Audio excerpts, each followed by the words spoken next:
I am L.M. Elliott, which stands for Laura Malone Elliott.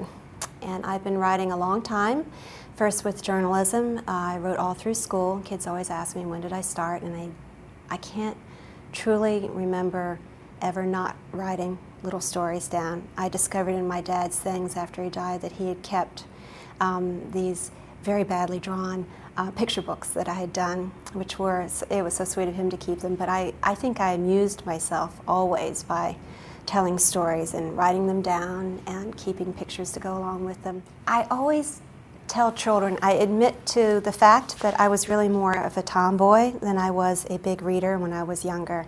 I did tend to carry books up into the trees with me, and if I fell out of them, I had them with me at that time. So I wouldn't describe myself as somebody who read and read and read and read when I was younger. And yet, I grew up in what had been my grandfather's house, and there was this incredible library in there. And it had all those wonderful classics, Robert Louis Stevenson's, Treasure Island, the real A.A. Milne, Jungle Book, those kinds of great books. And nobody told me that I shouldn't be reading those, that those were boy books. So I really grew up with the idea of adventure and quests. Narnia series was something that I really loved. And I was also very lucky to grow up in what was once upon a time a small town. It's not now. It's been run over by the suburbs of Washington. But I happen to know a lot of people who were consummate and glorious storytellers. And they would often sit under the oak trees with lemonade and tell these phenomenal stories that were all about people and how people reacted to large historic events. You know, I think I learned right then and there that if you really wanted to appreciate history and what people went through during historical events, that you concentrate on how ordinary people could react in extraordinary ways. I always tell students and teachers too who are trying to encourage creative writing, I honestly think the best training for writing fiction is doing journalism beforehand, and here's why.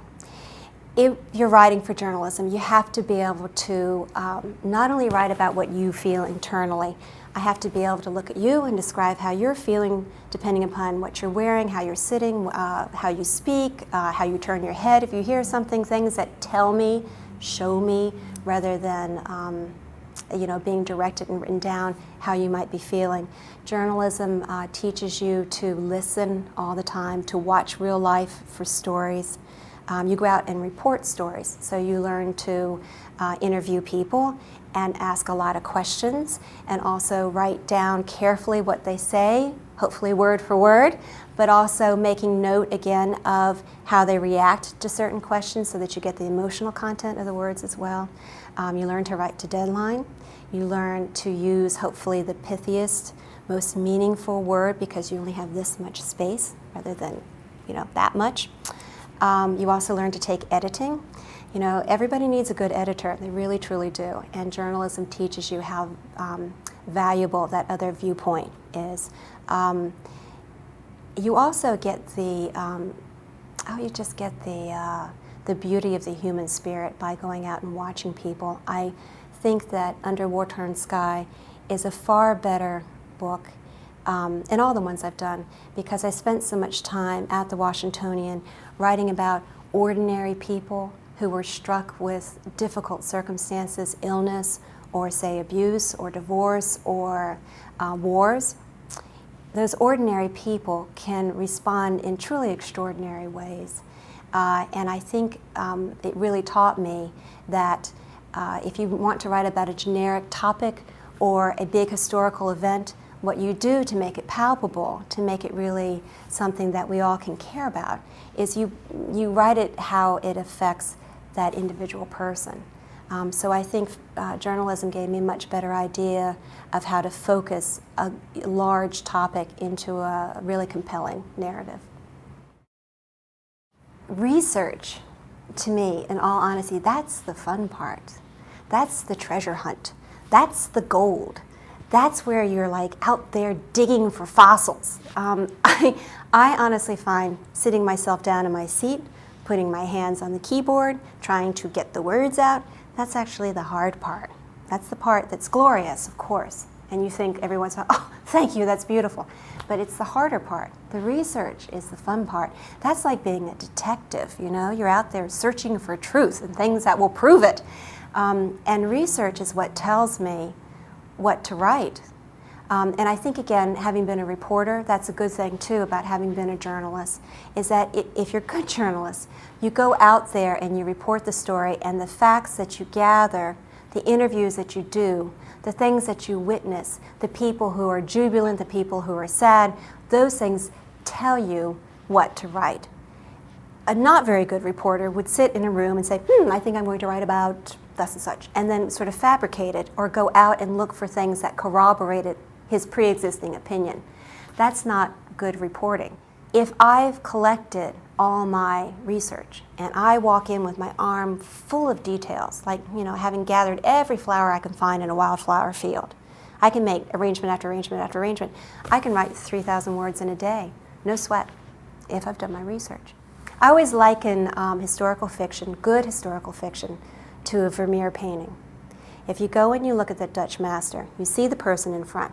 But if you look really carefully, in the background, you see bugs and cracks in the walls and flowers and a dog maybe and half-drunk glass of milk, or all these details. It's like you can almost smell that room, from his paintings being so vivid.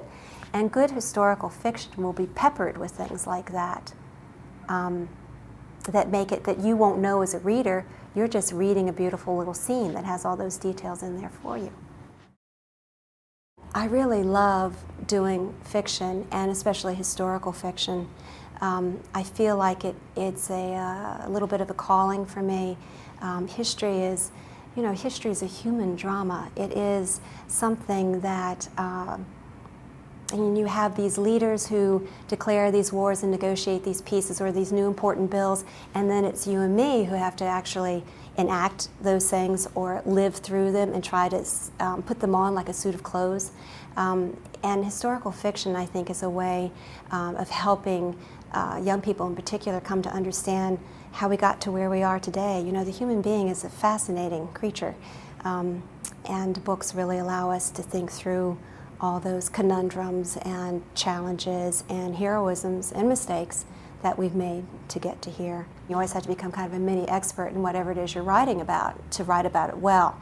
And I love that. I love constantly learning. And here's the trick about writing. Once you know how to do it, you can write about anything. You can write in any kind of genre. I might do a biography someday. I haven't ruled that out. I just haven't found a subject matter that actually has caught me that I've wanted to write about. I do love doing the fiction in that you can really dramatize history, and you really can make it in such a way that kids feel it more. If you plop a child down into somebody's shoes, if they walk the walk with Henry, those 800 miles across France to try to escape, they actually become worried about what's around the next corner. What is he going to eat tomorrow? Is Pierre going to live? I mean, they become very concerned about those characters, which actually replicates, to some degree, living through that.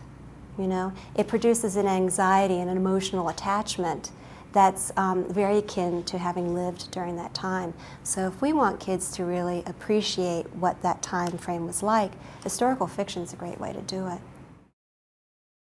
I'm often asked about how do you negotiate the line and walk the line of fiction and fact within the same narrative.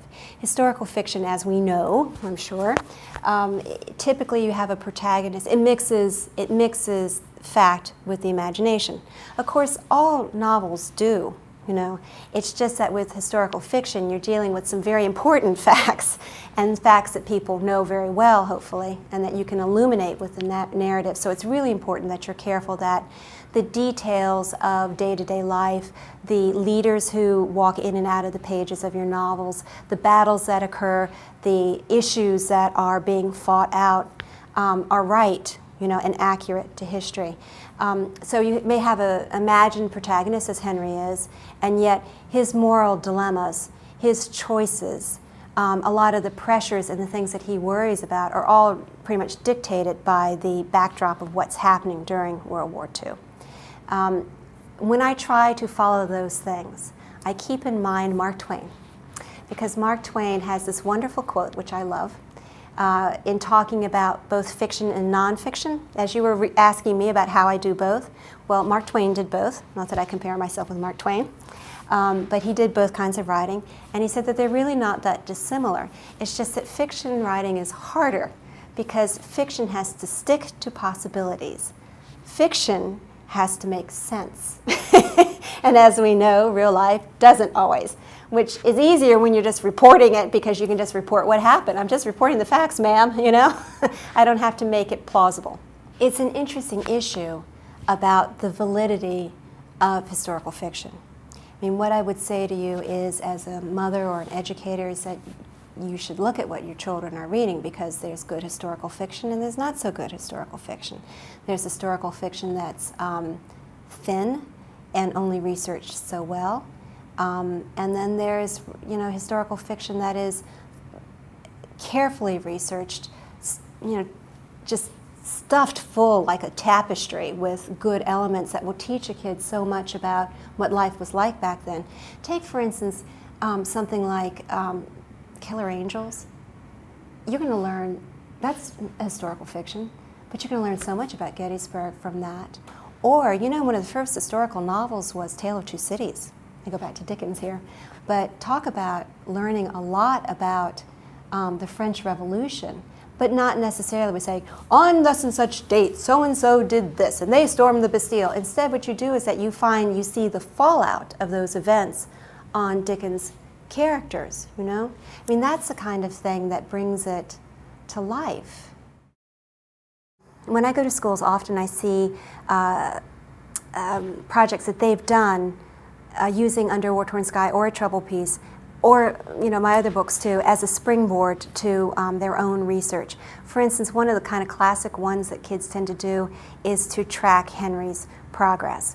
The flyers would come down wherever it was that they did in France, and their main goal was to get all the way down to the Pyrenees, get over the Pyrenees. The Pyrenees are at the border of France and Spain. The Pyrenees are large mountains. There were a lot of not very friendly people along the borders, the Pyrenees, both the Nazis and people who would happily turn them over to the Nazis. It was a hard go, and walking from where Henry was dropped up near Alsace-Lorraine, the most northern, northeastern corner of France, he had almost 800 miles to walk. Okay, so if you simply take that walk, where you follow the places that I do mention where he went, and say, for instance, you do things like, okay, let's research what they ate in that area. Let's research what the weather was like. Were there certain, what's the terrain like, for instance? In the Vercors, the area where Pierre lives, for instance, you have mountains that just drop. They are huge. They're scraping the bottom of heavens. They're the Prealps. And these boys would walk along these little narrow paths, for instance, to try to find their way. If you can describe that kind of thing and maybe keep a journal, ask the child to write as if he is Henry or one of Henry's friends trying to do that kind of journey. And then look for tangible things. What did they wear? They had to wear wooden shoes, for instance. Okay, what do wooden shoes feel like? Why don't you go to a store where, if they can, and get big old clogs and try walking around and see how quiet they can be. One of the other things that I've seen kids do a lot of is write another scene or write what happens to a particular character after the book is over. And they'll need to then research, for instance, if you wanted to write about one of the flyers coming home, or maybe what it was like for Dan's wife to not have Dan come home, trying to find out how much bread cost at that point, or were women allowed to keep their jobs that they had had after the war was over, that they had, Rosie the Riveter kinds of things. I tell you, one of the things, for instance, that might spark some real interest in boys, and you can find this kind of stuff now if you go to, for instance, there's a website, it's usaircorps.com, I think is the right thing for the U.S. Army Air Corps, because during World War II, for instance, they weren't the Air Force yet. But you can actually research, for instance, the different names that the crew members gave their planes, which is a lot of fun to actually see Bouncing Betty and, Revenge of Mike, or funny things that they would choose for names, things like that. Under a War-Torn Sky actually had its very small genesis in a story that was a factual account of my dad's homecoming from World War II. My father had been missing in action for many months, and he was presumed dead, and he literally showed up in the driveway of his family farm 5 days before Christmas, 1944. This is what I say about, real-life hand-you stories that just are more moving than anything I could make up. So when I wrote that fairly short story, it was really just a homecoming story for a December issue, I received so many letters, so many amazing communiques from veterans and children of and spouses of. I'll share one with you really quickly. It came from a man who was elderly at the time I got it, writing about having been a foreman in a factory during World War II. He had been disabled in such a way that he couldn't fight, so he ran a factory instead. And in that factory was this elderly man who had one child. Everybody else in his family was dead, but he had had a child late in life, and this was his much beloved baby who was over fighting in Europe in World War II, in 44 as a matter of fact. Christmas Eve, the phone rings. They're still working because the munition factory is going. Christmas Eve, the phone rings. It's the War Department. The War Department often delivered the news of being missing in action or killed in action by phone or by telegram that would be read over the phone. The man who's sending me this letter in very shaky handwriting in 2000, whatever it was, I guess 1999. Anyway, he called over the intercom to this elderly man to come to the office to receive the phone call. The entire plant went silent as this poor man walked the long walk going to the office, everybody assuming, oh no, his son is missing in action or dead. The telegram was 3 words: safe, Merry Christmas. When I got those kinds of things, I thought, I think I need to write this story. So, and especially for young people who were beginning to lose the stories of World War II. And part of that came because I have very inquisitive children. I'm very lucky, and my daughter had just read Number the Stars and was quite incensed by who the heck were the Axis, as children are when they first learn of the Holocaust. And we were at the beach at the time, and she wanted to know exactly, precisely who the Axis were, and I wasn't answering the question very well. I was actually drawing a map in the sand of Europe, trying to explain, and a veteran came up, and then some kids came up, and they began talking, and I really realized that it was so important to tell this story to that younger generation coming up. I always tell students that if they're lucky enough to have a neighbor, or relative, friend who survived World War II, that they should go and talk to them. Because people who lived through, they're called the greatest generation for a reason. If they lived through the Great Depression, World War II, the Civil Rights Movement, the Korean War, the Vietnam War, they went from, cars that barely moved to a man walking on the moon, and all these cataclysmic redefinitions of humanity. Loss and triumphs, and the world is just a different place now than it was when they were children. They have phenomenal stories, amazing things to tell you. And it's very easy. They're so pleased to be asked, so many of them. It's a really wonderful thing to sit down and talk with these people and get their stories. And of course, we're losing them. It's important. And they love nothing better than talking to young people. I mean, that's the best. So here's what I've learned through journalism, for instance, when you go and you talk to somebody. Always think about an interview as a conversation, and that this person is doing you a favor to talk to you. I always tell kids there are several things they need to bring to an interview. First thing is bring a tape recorder. Second thing is bring a notebook, because your tape recorder may break. Bring a pen, it may run out of ink, bring a pencil, all right? So have several things in your hands. You don't say, oh gosh, I don't have anything, can you give me something to write down with? Now, part of the reason why to have the notebook is not only that your tape recorder might break, it also allows you to be writing furiously, supposedly taking notes, but also making notes of, that made him uncomfortable, or I can tell there's another story right here, I'm going to come back to it. It allows you to write things down without going, oh, gee, that's really interesting, because as soon as you put pen to paper in that way, the person's going to stop. You really must always have collected as much information as you can before you go to see the person.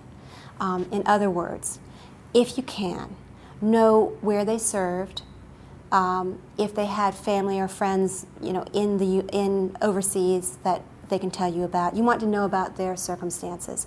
Were they too young to have gone and fought in the war? Did they have, or were they old enough to have gone? Know things about their circumstances. I always write down about 10 questions that I would like to get to, knowing full well that you won't be able to go check, check, check, check. Conversations take you in all sorts of wonderful tangents. And you have to follow those tangents, although you also have to be brave enough to smile sweetly and say, I'm sorry, could we go back to? Questions that you can start off with are things like, I know you served as a bombardier in a plane, a B-24. What was one of the hardest things about navigating the B-24 for you? What did you have to remember on those flights?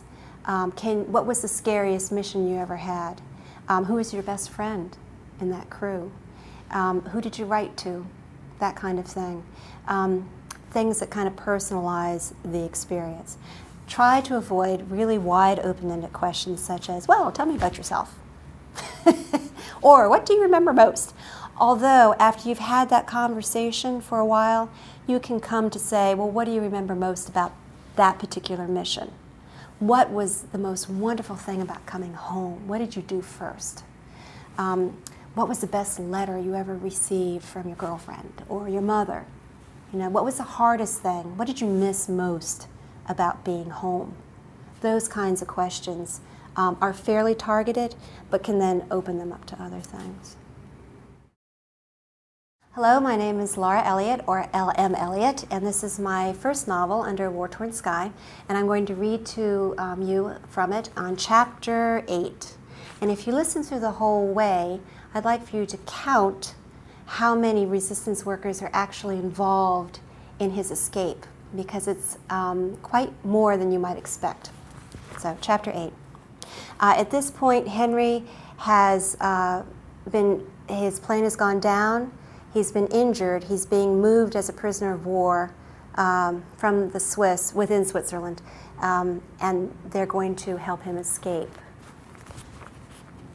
Chapter 8. 4 weeks later, Henry sat, rattling, on a train to Adelboden. The doctors had cut off his cast the previous morning. His ankle was paper white, his calf thin, but his leg had held his weight. It was stiff but solid. They had ordered him to internment. Next to Henry sat his escort, an aging Swiss soldier, reading. He seemed to Henry to be studiously inattentive. All that identified Henry as a transporting prisoner was a white tag around his wrist. He wore a civilian suit of clothes that had arrived at the hospital from the American consulate. But Henry hadn't talked again with Uncle Sam about his escape. He had no idea what he was supposed to do. The train had just passed through the city of Thun. Adelboden was only 2 stops away, at most an hour's worth of travel, maybe 2. Henry wiped beads of sweat from his upper lip. A crowd of passengers had boarded at Thun and elbowed their way down the aisle looking for seats. All were already taken. One after another, people lined up, squared their legs to brace against the train swinging, and opened their newspapers. Henry noticed a delicate, pregnant woman enter with the car, lugging a hat box and a small suitcase. She sighed and shielded her round tummy as she tried to slip past the standing passengers, their newspapers and bags. What kind of men are they, thought Henry, who wouldn't give up their seat to this woman? She obviously didn't feel well. Henry stood and motioned to her. He looked down at the soldier, who assessed the woman and then nodded to Henry. The woman smiled gratefully. It took her a moment to wade through the passengers to him. Danke, she said. As she brushed past him to the seat, she seemed to stagger. She clutched Henry's sleeve and whispered in his ear, Leave your crutches. Go to the toilet 1 car back. Then the woman sat down with a plop and a tout-me-lead to the Swiss soldier. Had Henry heard right? The words had been breathed so quietly. Had he imagined it? He stood, hesitant, swaying with the motion of the train. A small foot began to nudge his. He looked down. It was the woman's. He must have heard right. He leaned over and said to the soldier, Toilet? He pointed to the back of the car. The soldier grunted, annoyed, and closed his book. As he started to get up, the woman piled her hat box and suitcase onto her knees. The soldier would practically have to pole vault to get out into the aisle. He scowled and waved Henry on. Schnell, he ordered. Henry nodded. He'd hurry, all right. Henry lurched down the aisle to the back door of the train car. He opened it to wind and racket. He watched trees and scrub whisk past. He'd break his leg all over again if he tried to jump. He opened the next car door, passed a row of private sleeping compartments, and found a narrow toilet door at the very end of the car. It was open, just a crack. As Henry approached, the door swung open. A fat, middle-aged man pressed past. Henry slipped into the tiny bathroom. He only had to wait a moment before an envelope slid under the door. Hands shaking, Henry opened it. Inside was a ticket to Montreux, plus a note. It read, "The train will stop in 10 minutes. Remain in the toilet until you feel the brakes. Step off the train quickly. Walk into the station. Cross the street to Café Spiez. Destroy this note." Henry reread it 3 times, memorizing the sparse 34 words. He tore the note into bits, ripped off his wrist tag, and flushed them down the toilet. He crammed the ticket into his pants pocket. Squeak! Henry fell against the bathroom wall as the train began to brake. He took a deep breath and walked out. People were crowding at the back door onto the black steps between train cars. Henry lost himself among them and quickly hopped to the ground as the train stopped moving. "Keep your head now," Henry steadied himself. "Don't look around like you're lost. Walk like you know exactly where you're going." He spotted a pair of Swiss soldiers idly propped up against the wall, watching the push and hurry of passengers. Henry stepped beside an older couple to block himself from view. He entered the small station through ornate doors, past rows of wooden benches, and emerged on the other side. Across the way was Café Spiez, its doors open to the warming spring air. Waiters were setting tables outside for lunch. Henry's heart was pounding in his head, but so far, so good. He checked for traffic and jogged across the street, limping only slightly. Where to now? A waiter looked up as he smoothed out a tablecloth and fussed at Henry. "Schon wieder spät! Abend die Kusch! Schnell!" Henry had no idea what the man was saying, but he could tell it was part of some play acting. He fought the instinct to look back over his shoulder to make sure the waiter wasn't really talking to somebody else. Henry skittered into the cafe. There was a huge carved bar inside, its wooden grain carefully polished and shining. On the back wall, large beveled mirrors reflected the scene outside. A thick, bald man stood behind the bar. Several people sat at the scattered tables. At the sight of Henry, the bartender slammed his fist to the counter and threw up his hands. He heard a torrent of angry words at Henry. He came out from behind the bar to hustle Henry through swinging doors to the kitchen. Hastily, the man yanked off Henry's coat and wrapped a huge white apron around him. "Off tie," he whispered in English to Henry. "Up sleeves." Henry ripped off his tie and handed it to the man. He rolled up his sleeves. When the man shoved him toward a huge sink full of steaming water, Henry understood. He was to appear as if he were kitchen help, late arriving. He must need to blend in for a while before catching the train to Montreux. Henry nodded. He stuck his arms deep into the soapy water and began scrubbing. "No speak," was the man's final gruff instruction before he disappeared. Henry could feel the eyes of 2 old cooks on him. He tried not to look back. Waiters began to drift in and out, pinning scraps of paper on a board and barking orders at the cooks. The griddle sizzled with fat sausage. With a heart-stopping thump, the doors into the kitchen flew open and crashed against the walls. The soldiers Henry had seen at the train station entered and slowly scanned the room. His hospital escort accompanied them. Henry stared down into the soap suds and tried not to panic. Surely the old guard would recognize him. He stepped away from the sink and rubbed his face with his hands to shield it. Maybe he could slip out the back. Was there a back door? Henry bumped into one of the waiters who shoved him brusquely toward the sink and yelled at him. "Zurück zur Arbeit." Henry gaped at the man. Did he really expect an answer? Henry had no idea what he was saying. The man shook his head and continued angrily. "Dummkopf!" He shoved Henry's hands back into the water. Every inch of Henry screamed for him to run, to fly. There was something about the waiter's urgency. "It's part of the ruse, Henry. Get a grip." Henry nodded, trying to look as subservient and stupid as possible. He kept his hands in the water to hide their shaking. The soldiers began to circle the room. They paused by each man, waiting for the hospital escort to look him over and shake his head. "No, nein." They were getting closer. Closer. Henry quivered from head to foot. "Guten Tag." The soldiers stood beside him. Henry bit his lip to keep from answering. He didn't speak German. He simply bowed his head to these army superiors and continued washing dishes as if his life depended on it, because surely it did. The waiter who had shoved Henry bellied up again to talk to the soldiers. He pointed at Henry and unleashed another flood of abuse. "Ein idiot," the man called him. His voice was loud, agitated, dismissive. The soldiers smirked and laughed. They strolled away. Only his train escort lingered beside the sink. Henry couldn't help it. He looked up and caught the old guard's eye. The guard gave a slight nod of his head and then just walked away. "Nein, nein, nix," he said to the soldiers, holding his arms up in a shrug. So his train escort had been in on his escape all along. Relief made Henry's vision grow black, speckled with dancing white dots as the soldiers left the room. An arm steadied him. The bartender had appeared with a tray full of dirty dishes. "Wash," he muttered. 1 hour. The hour felt like a day. Finally, the lunch dishes stopped appearing and the cooks took a break. Only then did the bartender reappear.